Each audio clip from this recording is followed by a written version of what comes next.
French wine is disgusting. Pineapple should totally be on pizza. And I think all the world should call soccer, soccer, not football, because football is that American game we play with a pigskin.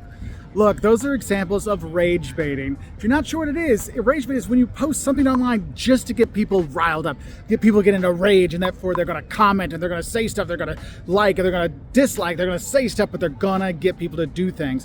And people do that on purpose because they know if I rage bait, people are going to watch, not just to see what I say, but to see what the comment section's down below. So, hey, what do you think some of the silly rage baiting stuff you see online? Put it down below and see how people comment on it. You're going to notice these things. But I recently got a question asking, is rage baiting good for a consistent strategy online?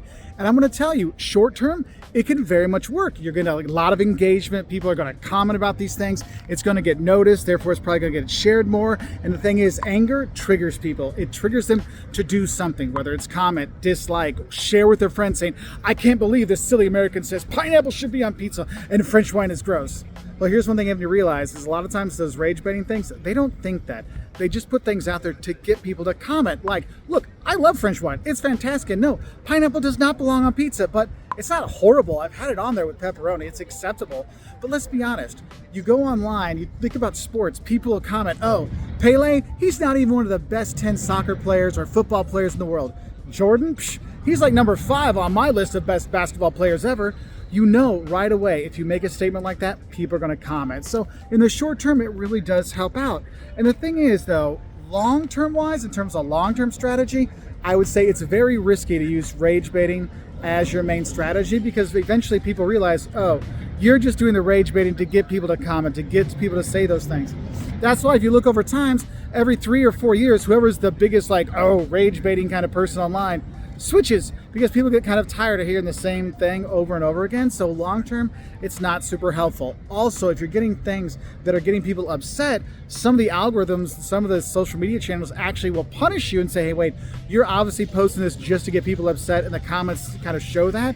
Therefore, we're not going to show your content, so that can hurt you. Because let's be honest, people get burned out of all the negativity, toxicity, kind of rage baiting kind of things. So you need to be careful with that. And also, it damages your brand. Look, doing a rage baiting thing like Pizza Hut, if they came out and said, pineapple is now on our pizzas. Yes, it works for a while, but you can't keep having things like, oh, veal, baby cows, and baby lambs, and now baby elephants are on there. What? No. Eventually people get turned off by that. And I think another thing that's really important is all the toxicity. Yes, it gets people to comment at first, but if you're consistently doing it, that toxicity kind of bleeds into your brand and bleeds into your thing. And then people say, you know what? I don't want to watch their videos because I don't want to see the comment section. I don't want to get into this. I don't want that negativity in my life. And that can be very negatively impactful for the growth of your channel, so you want to be careful with that. But the thing is, if you are going to use some rage baiting to get some engagement on your videos, one thing I would say is make sure if you're going to do it, use it so it's something that's important to you. If you think it's worth getting in to talk about it, okay, do it, but just be expecting that there's going to be those comments, there's going to be that are going to be upset, so be aware of it. But I think what's best, if you want to do the rage baiting thing, you might also want to put in facts and numbers to go along with it, like, oh, why don't I have Pele as one of the best soccer players ever in the world? Well, he played in the 60s and 70s, and the game today is very different. Look at the average height of players now, the strength of players, how much more they run, blah, blah, blah. Like, you can give them some kind of thing like, oh, you meaning if he was playing today, not of all time. All time, Pele's always the greatest of all time. But people say, Maradona!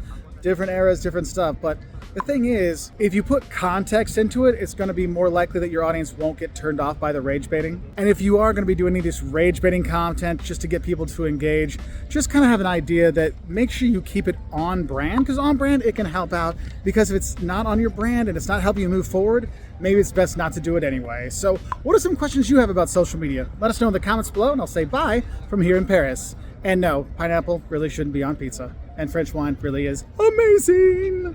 Or fantastique, if you prefer.